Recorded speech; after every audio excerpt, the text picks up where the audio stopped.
Next. Pambira ngayon pa kasi umulan. Istorbo. Istorbo sa hanap buhay.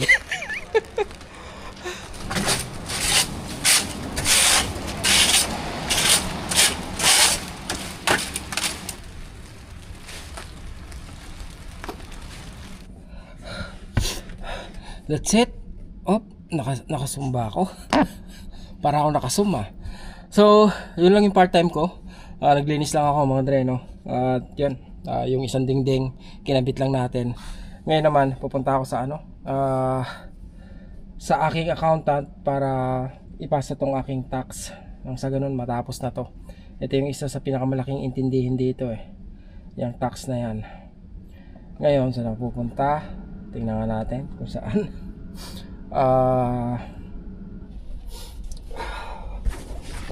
Anak ka ng teteng, ulan-ulan.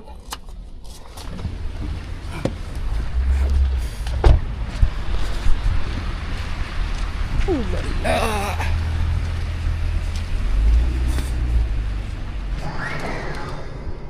Dito tayo sa mall. Sa mall na parang walang tao. That's it. Sabi niya sa akin, eto lang income mo sa YouTube. Alam mo bang may customer ako na ang income niya every month is 25,000? Ang pinakamababa 15,000? What? Di ba? Walastek. Sabi ko sana ako rin no? Kaya lang hindi Grabe naman yung income na yun. 15,000 pinakamababa a month. Ang daming pera nun. Malaki rin yung tax na binabayaran nun, sigurado. So, uwi na mga dre, no? Balikan ko daw next week. Same day. So, Wednesday din. Ano ngayon? 15. So, sa 22. Okay. Kasi hanggang ano naman yun Kumbaga hanggang 30 yung sagad April 30. Pag lumampas ka ng April 30, kung meron kang owing o may babayaran ka sa government, magsisimula ng tutubo yun. It doesn't no, kumbaga pwede kang magpasa ng late. Pwedeng May, June, July. Kaya lang, kung may babayaran ka sa gobyerno, magsisimula ng tutubo yun. Kaya hanggat maaari, makapagpasa ka hanggang katapusan ng Abril para walang tubo. At kung sakali man na paano ba, malaki yung babayaran mo sa tax, pwede kang pwede kang makipag-arrangement sa government na babayaran mo yon within 12 months. Ngayon, lalagyan nila yon ng karampatang tubo.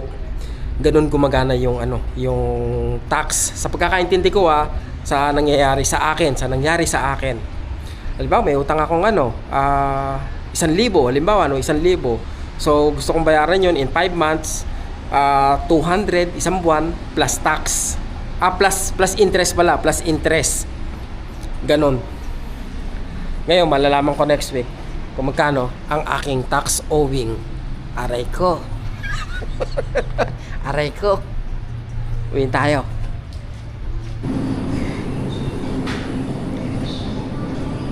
Dito na tayo sa Putay.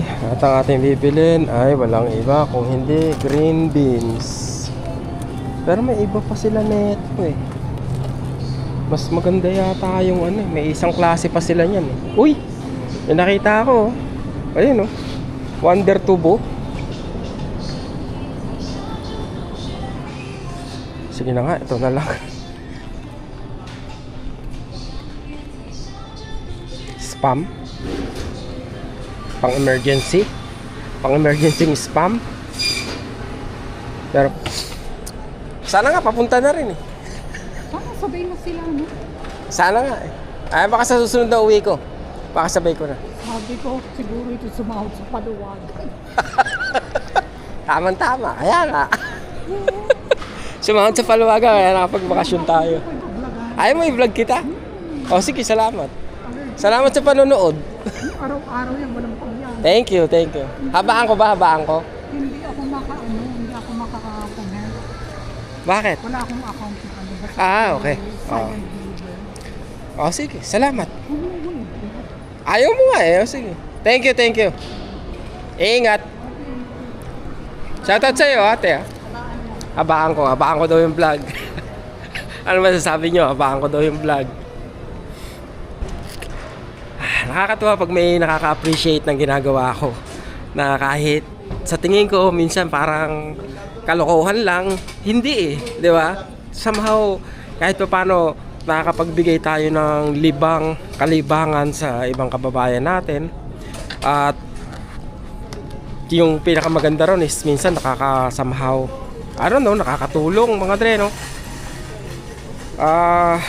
Yung kahit sa maliit na paraan maaliw kayo sa ginagawa ko, napakalaking bagay nun eh, 'di ba? Yung ma-appreciate nyo yung effort na ibinibigay ko bilang vlogger para ma-entertain kayo. Thank you, maraming salamat sa inyo, no? At yung pagsuporta nyo sa akin, yung isang like nyo, isang share nyo, yung panonood nyo, ayun ang tumutulong para magpatuloy tayo sa ginagawa natin. Kaya huwag kayong magsasawa mag-like, Thank you in advance. Ngayon kailangan ko nang bumili ng water dispenser. Nandito na tayo sa Walmart naman.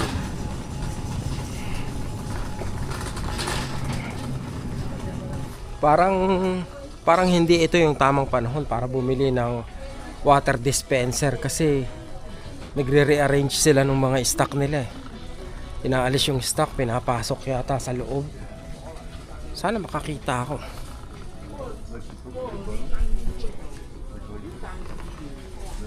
Naka-liquidation pala sila, kaya sabi ko parang nag-aayos ng stock, hindi pala.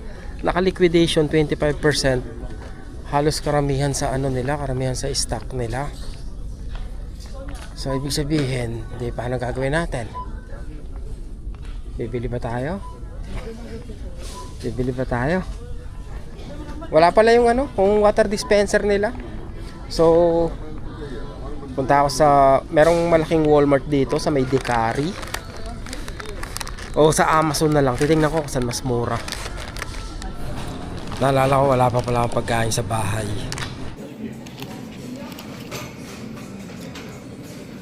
Daming choices din dito. Kung tamad ka talaga magluto, yan, octopus, galamay ng octopus. Ito lang bibiling ko. Ito yung pansit na mataba. Tsaka ito, kailangan tawagin mo my friend, baka sakali marami yung ilagay. Tingnan natin kung gaano karami lalagay.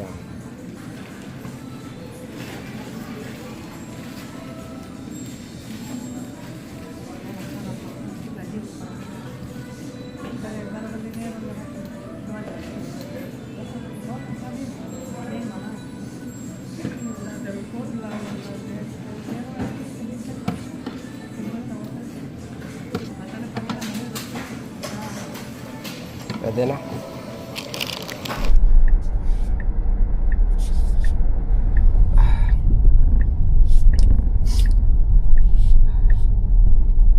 Di kumakain ako. This is Tim Hortons. Nag-iisip ako. Kasi may nabasa ako somewhere yung kumbaga being broke in Canada. Paano ba mahalata? O mahalata mo ba na yung isang tao broke o talagang sagad-sagad na walang pera, puno ng utang? Obvious ba? 'Di ba? Parang hindi. 'Di ba? I mean, maaaring yung katabi mo na nasa kumakain sa Tim Hortons, 'di ba? Hindi mo alam, madami pala siyang utang. Kumbaga, sumasala na pala sa pagbabayad sa credit card. I mean, hindi mo kumbaga, it's really hard to spot na yung tao is kapos na. Yung nga lang kumbaga yung living paycheck to paycheck, mas lalong yun, hindi mo mahalata yun, 'di ba? Kasi kahit pa paano nakakabayad pa rin ng utang yun. Yun nga lang, yung pagkabayad niya ng utang uli siya, 'di ba? Yun yung pinanggagastos niya. Kumbaga, may napanood nga ako dito sa Canada na sabi niya yung pinapanggastos nila pangkain araw-araw is galing na talaga sa credit card. Pag nag-grocery, galing na talaga sa credit card. Kasi nga, sagad na sagad. Yung ganon na parang hindi mo ma-judge, di ba? Maganda yung sasakyan, katulad ko. Naisip ko yan kasi nga may nakapo na nga, no, na kumbaga siguro naman napansin nyo na itong mga nakalipas na buwan is sunod-sunod yung travel namin. Nag-Paris, nag-US, tapos umuwi ng Pilipinas, nag-Mexico pa ako. Yung gano'n na parang paano mo ginagawa, di ba? Paano mo nagawa? Tumama ka ba sa lottery? Hindi ko rin alam di ba? Nalalaman ko lang kung paano ko nagawa. Pagtingin ko sa bank account ko, oo nga, may ginawa nga ako. Di ba? Hindi nyo mahalata. Miski yung taong kausap nyo, kahit sabihin may bahay yan, maganda yung sasakyan yan, hindi nyo masasabi na walang problema sa financial yan. Di ba? I mean, nakita nyo ba yung bank account niya? So, yung struggle ng bawat isa rito, napaka kumbaga, in a way, invisible Kasi, kahit yung may pera, nag-hustle di ba? I mean, nagdo-double job, nagpa-part time. So, ganun din yung ganun din yung mga kapos. Bakit ko ba nababanggit to? Wala lang, kasi nga may nabasa nga ako, no, na yung paano ba maging broke dito sa Canada. Ano ba yung lifestyle ng isang taong wala na talagang pera, ng isang tao na talagang sagad na at baon na sa utang. Paano ba yung galawan nila, di ba? May mga taong ubod ng laki ng sweldo, umaabot ng 100,000 a year. Iisipin mo na marami ng ipon, pero hindi pa rin di ba? I mean, paano mo nasabing maraming ipon? Siyempre, nakakapunta pa ng casino, di ba? Once in a while, nakakabili ng mga mamahaling damit. Kumakain pa rin sa labas. So, hindi mo alam, di ba? And yet, baon na pala sa utang. Napaka invisible, hindi mo unnoticeable yung ganon. Mga circle of friends mo na akala mo okay, yung pala nag-i-struggle na financial. So, maganda ba yun? Diba? Na hindi mo mahalata yung taong nangangailangan na ng tulong. Kasi sa Pilipinas, madali mong makita diba? Pag utang na ng utang sa kapitbahay, sa tindahan, kumbaga very visible yung mga sign. Dito, andyan kasi yung mga credit card Tsaka paano ba? Dito, makapag part-time ka ng konti, may makuha ka ng pera, somehow may pang grocery ka na, kahit hindi mo na muna mabayaran yung utang mo. So, saan mas maganda? Na broke ka? Actually, hindi maganda, di ba? Kahit saan ka lumugar, Pilipinas o Canada, hindi maganda na broke ka. Pero yun nga lang, mas exposed ka kung nasa Pilipinas ka, di ba? Dito, parang parang normal lang, parang baliwala, di ba? Nakakakain ka sa labas, nakakabili ka ng mga kung ano-ano, nakakapag-travel ka. So hindi nyo alam, di ba? Broke na pala ako. Yun lang naman. Ang masama, broke ka na, pagkatapos isang comment, nag-iisip ka pang mag-negosyo, Tim Hortons na nga lang ang kaya mo.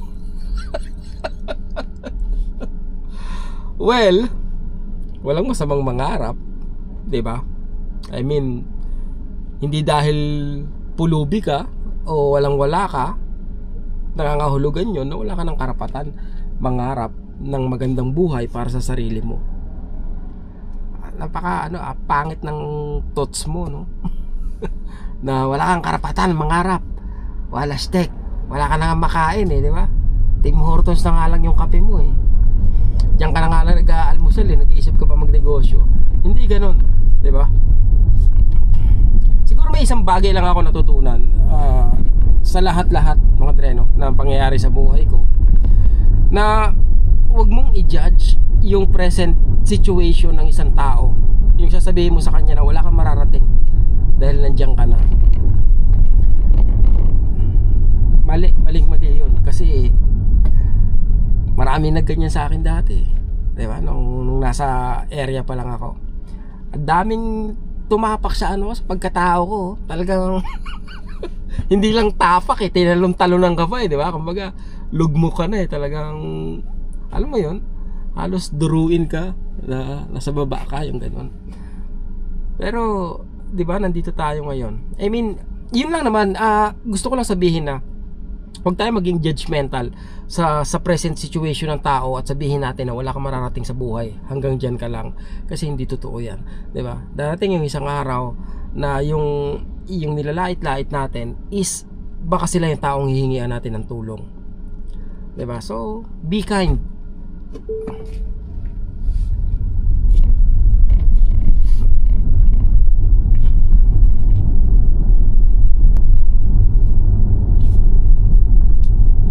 Pera lang yan, kikitain nyo yan.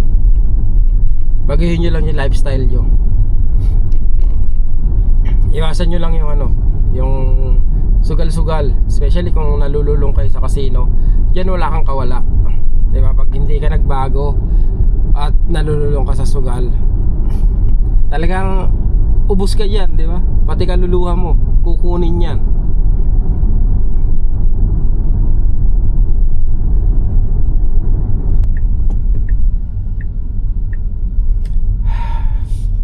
I love this car. Sabay ganun Ewan ko lang kung hindi nyo ma-appreciate yung electric car pag galing ka doon sa sa Toyota Vios. Parang anything higher than Toyota Vios, ma-appreciate mo diba? Yung konting sensor, kung merong sasakyan sa blind side mo, malaking bagay diba? Buti nga nakabitan ko ng ng backup camera yung Vios sa halagang 1.5, di ba? Pag sa Toyota mo pinalagay yun, 10,000 yun. Ay bumili ako sa sa Lazada, 1.5 lang ako na nagkabit di ba?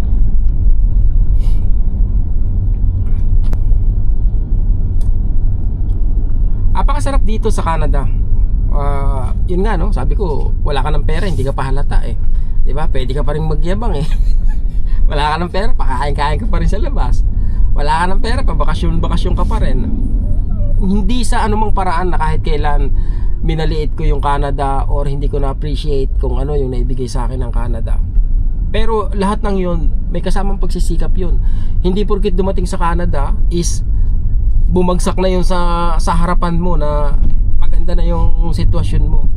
May kasamang pagsisikap yun, di ba? Ang daming struggle noon, ang daming experiences na kailangang matutunan bago ka makarating sa kung anumang stage. Kaya kahit kailan hindi ko minaliit yung sitwasyon ko sa Canada. Sobra akong appreciative, palagi ako nagpapasalamat.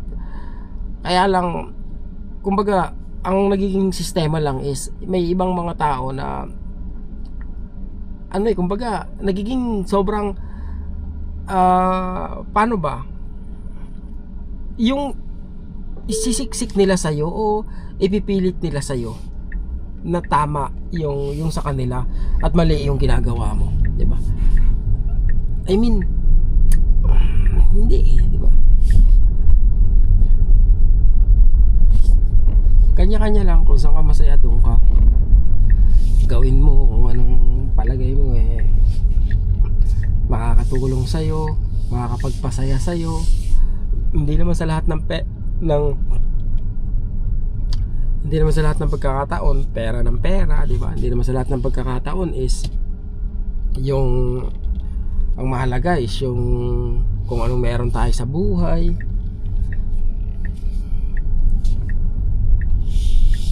Yun lang naman yung gusto kong sabihin, na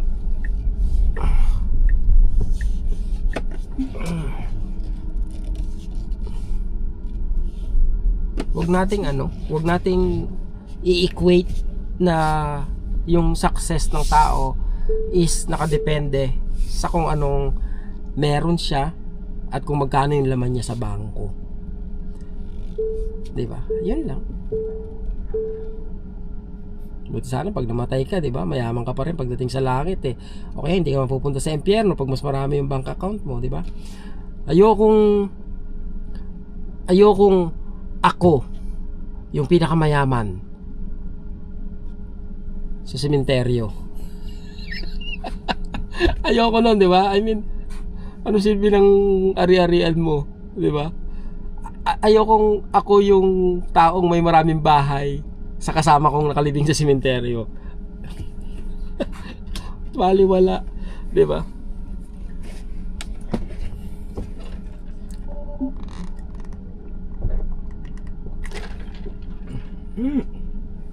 Ano ba ito, butas?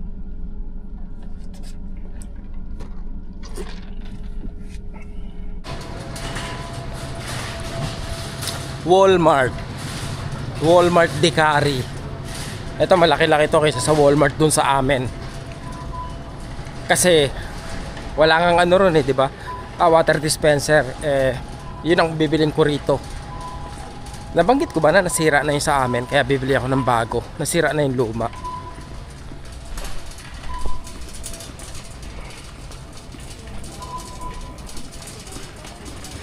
Magkano kaya? Ano lang ako, hanggang 150 lang ako. Hanggang 150. Pag mas mahal pa doon, hindi ko na talaga bilhin yan, oy. Bahala na, mag-ano na lang, mag-inom-inom sa grepo. Ito pa lang. Magkano to? 258 eh. Ayan o, 258. Mahal naman nimo, dudong. Ito 159. Ito nga yung 159 plus tax, abot siya ng 182. Ito mura lang ng konti ito, 147 yata ito eh. So mura lang to ng $11.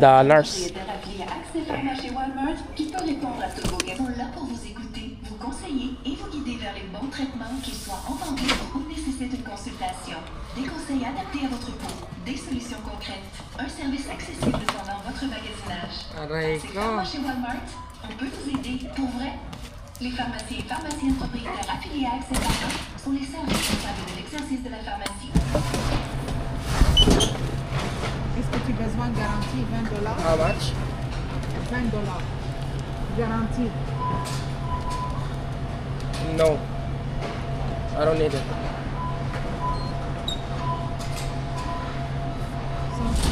Bumili na rin ako ng dalawang tubig, bottled water.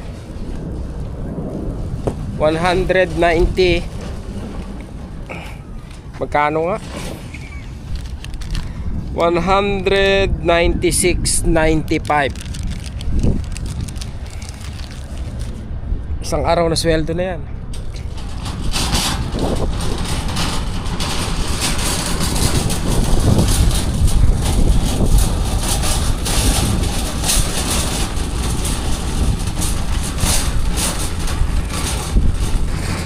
Parang ang dali bumili ng mga ganitong bagay rito. Kung i-convert mo, mga nasa ano na to eh, mga nasa magkano, 6 or 7,000 pesos. Parang madali lang bumili kasi pwede mong kitain sa loob ng isang araw yung ipambibili mo sa kanya.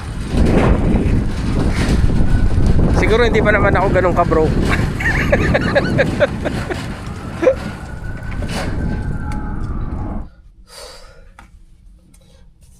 yung binenta ko palang bote nung nakaraang araw, yung 3 bag, inabot din ng $36. 'Di ba? Kaya ay hindi pala binenta yun mga dre, no? Kasi deposito pala yun, deposito ano. Gaya ng sabi ko dati, akala ko ano yun, binibili nila. Yung pala deposit lang yun kasi dati magkano lang tong tubig eh. Let's say $5, may deposit yan 10 cents kada isa. So 24 pieces yon, ang deposit niya is $2.40.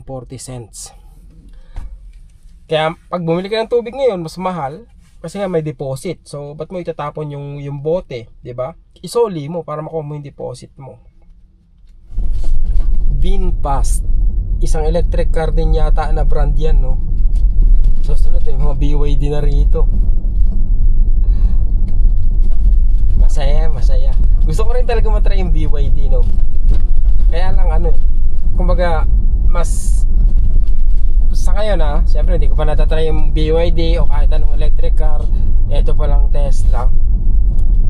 Mas mataas yung confidence ko pag Tesla. SUV rin yata ang dating nito. BF8.